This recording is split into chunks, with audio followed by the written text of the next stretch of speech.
श्रोतेहो नमस्ते. आपल्या सर्वांना शुभ दिवस. श्रोतेहो, माणसाच्या स्वभावात अनेक छटा असतात. काही नात्यांना ओढ देतात, तर काही न कळत अंतर निर्माण करतात. यश, पैसा, ज्ञान, प्रतिष्ठा किंवा पद मिळालं की माणसाच्या बोलण्यात आणि वागण्यात बदल दिसायला लागतो. आणि हा बदल कधी आत्मविश्वासाचा असतो, तर तो कधी गर्वाचा असतो. बाहेरून तो तेजासारखा दिसतो, पण आतून तो माणसाला इतरांपासून दूर नेत असतो. श्रोतेहो, अभिमान आणि स्वाभिमान या दोन भावना जवळच्या वाटल्या तरी त्यांचा अर्थ वेगळा आहे. अभिमान आपल्या कर्तृत्वाची जाणीव देतो, पण तो मर्यादा ओलांडला की त्याचाच गर्व बनतो. स्वाभिमान मात्र शांत असतो. तो स्वतःची किंमत जपायला शिकवतो, पण दुसऱ्याचा अपमान करत नाही. स्वाभिमानात स्थैर्य असतं, तर गर्वात अनेकदा अदृश्य एकटेपणा दडलेला असतोय. श्रोतेहो, ईर्ष्या ही मनात फार शांतपणे जन्म घेते. दुसऱ्याचं यश पाहून प्रेरणा मिळण्याऐवजी अस्वस्थता वाटू लागली की ती भावना हळूहळू मनाची शांतता ही हिरावून घेते आणि त्यातूनच फुगीरपणा वाढतो. श्रोतेहो, थोडं यश मिळालं की स्वतःभोवतीचं जग लहान वाटायला लागतं. शब्दात कठोरपणा येतो आणि आपुलकीपेक्षा प्रदर्शन वाढतं. मीपणा हा नात्यांना तडा देणारा सर्वात सूक्ष्म दोष आहे. प्रत्येक गोष्टीत स्वतःचं मत, स्वतःचं योग्यपण आणि स्वतःचं महत्त्व मोठं वाटू लागलं की आपण हा शब्द मागं पडतो. घर, कुटुंब, समाज, जिथं मी वाढतं तिथं संवाद कमी होतो आणि अंतर वाढतं. श्रोतेहो, खरं मोठेपण पदात नसतं, ते नम्रतेत असतं. कारण नम्र माणूस उंच गेल्यावरही माणसं जोडतो, तर गर्विष्ठ माणूस उंच जाऊनही एकटा पडतो. शेवटी लोक कर्तृत्वापेक्षा वागणं हे जास्त लक्षात ठेवतात. म्हणून अभिमान असावा, पण तो इतका वाढू नये की माणुसकीच लहान वाटू लागेल. बघा, पटतंय का? पटलं तर नक्की विचार करा. चला, आजही आपल्यासाठी सुंदर विचारांची ही शिदोरी, ही मालिका अशीच पुढे घेऊन आलोय. चला, करूया सुरुवात सुंदर विचारांना, सुंदर सुविचारांना.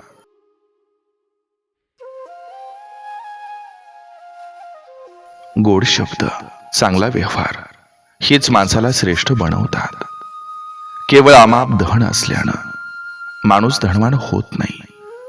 खरा धनवान तर तीच व्यक्ती असते ज्याच्याकडे मधुर वाणी, नम्रता, मधुर व्यवहार आणि सुंदर विचार असतात. तुम्ही नुसते गुणी असून चालत नाही. ते गुण खळबळ न करता मान्य करणारा समाज तुमच्या भोवती जमणं याला महत्व आहे. ज्या अनुभवात तुम्हाला भीतीचा सामना करावा लागतो, तोच अनुभव तुमची शक्ती, धैर्य आणि आत्मविश्वास वाढवतो. जी व्यक्ती स्पष्ट, सरळ आणि मनात कोणताही किंतु न ठेवता बोलते, त्याचे बोल तीव्र आणि कठीण जरूर भासतात. परंतु अशी व्यक्ती कधी कोणालाही धोका देऊ शकत नाही. त्याचं मन पूर्णपणे साफ असतं.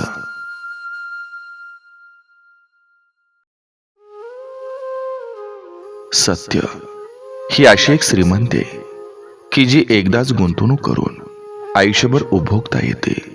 पण असत्य हे असं कर्ज आहे ज्यामुळे तात्काळ सुख मिळतं, परंतु आयुष्यभर त्याची परतफेड करावी लागते. माणसानं कायम वर्तमानाकडून सुख मिळवण्याचा प्रयत्न केला पाहिजे, कारण भविष्य फार कपटी असतं. ते फक्त आश्वासन देतं, पण खात्री नाही. थकलेल्या शरीराला कुठेही झोप लागते, पण थकलेल्या मनाला कुठं झोप लागत नाही. म्हणून शरीर थकलं तरी चालेल, पण मनाला थकवू नका. केव्हाही आयुष्याच्या रंगमंचावर आधार नावाचं पात्र अधिक प्रेरणादायी ठरतं आणि तेच खरी मनाला उभारी देत असतं.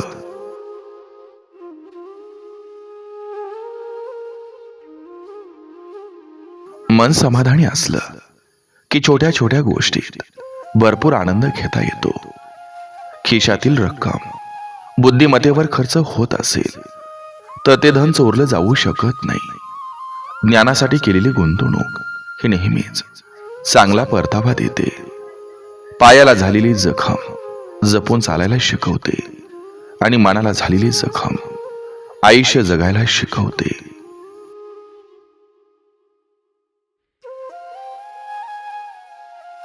शरीरात कान हा सर्वात घातक अवयव आहे.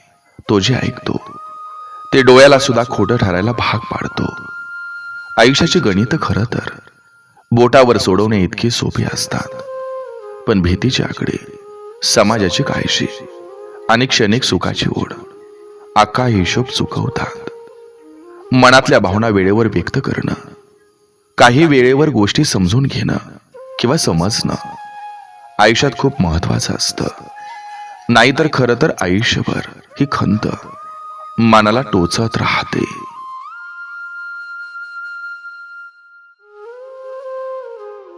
धावणाऱ्या वेळेसोबत बदलत गेलं की आयुष्यातील बऱ्याच गोष्टी स्थिर राहतात. ओळख, मैत्री, विश्वास, प्रेम, श्रद्धा आणि भक्ती या आयुष्यातील एका सुंदर प्रवासाच्या त्या पायऱ्या आहेत. कोणी कुठं आणि किती वेळ थांबायचं हे ज्याचं त्यानं ठरवायचं. हायवेची पण गंमत असते. ती चाकातून गेली की चाक पळत नाही आणि ती डोक्यात गेली की चांगलं वाईट कळत नाही.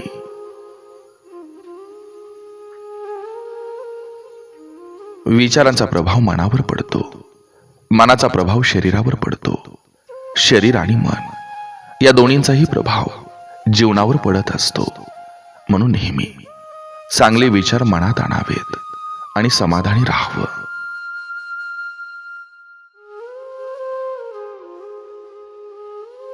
नम्रपणा हा गुण सर्व गुणापेक्षा जास्त किमती आणि मौल्यवान आहे. नम्रपणा ज्याच्याकडे त्याच्या भोवती कितीही बलाढ्य स्पर्धक असले तरी तो आयुष्यात नक्की यशस्वी होतो. जसे आहात तसेच राहा. नेहमी लोकांच्या आवडीनुसार बदलायचा प्रयत्न केला तर आयुष्य कमी पडेल. आपली वाटणारी सगळीच माणसं आपली नसतात. कारण वाटणं आणि असणं यात खूप फरक आहे. अपेक्षा आणि स्वार्थ या विचित्र खेळात एकदा माणूस अडकला की तो स्वतः, सत्व, तत्व, मैत्री, नातं एवढंच काय तर माणुसकी पण विसरून जातो.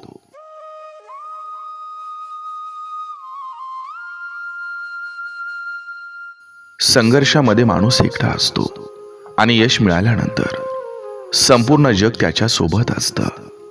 जीवनात जर जिद्द, संयम आणि प्रामाणिकपणा असेल तर आपलं अस्तित्व कोणी संपवू शकत नाही.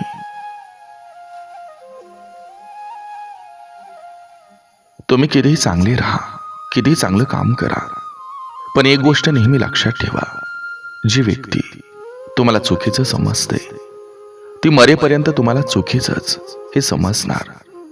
कारण दृष्टीचं ऑपरेशन होऊ शकतं पण दृष्टिकोनाचं नाही.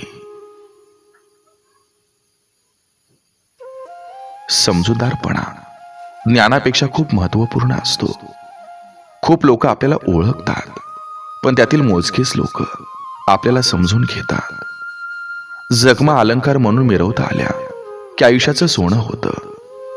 माणसाच्या परिचयाची सुरुवात जरी चेहऱ्यानं होत असली तरी त्याची संपूर्ण ओळख वाणी, विचार आणि कर्मानेच होते.